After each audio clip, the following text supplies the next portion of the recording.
ఉపవాసం ఉండి మనం దేవుణ్ణి మార్చం. చాలామంది అది తప్పుగా అనుకుంటారు.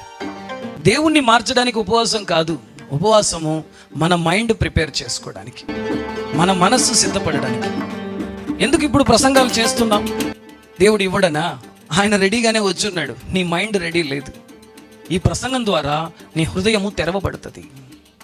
నీ హృదయం తెరవబడితేనే ఆశీర్వదించు. విత్తనాల్లో ఏ లోపం లే. విత్తనం ఎప్పుడు విత్తనమే, అది ఎక్కడ వేసినా మొలుస్తుంది. కానీ వేసిన విత్తనము 100 రెట్లు ఫలించాలంటే ఆ నేల దున్నబడాల. విత్తనానికి పాలిషింగ్ అవసరం లే.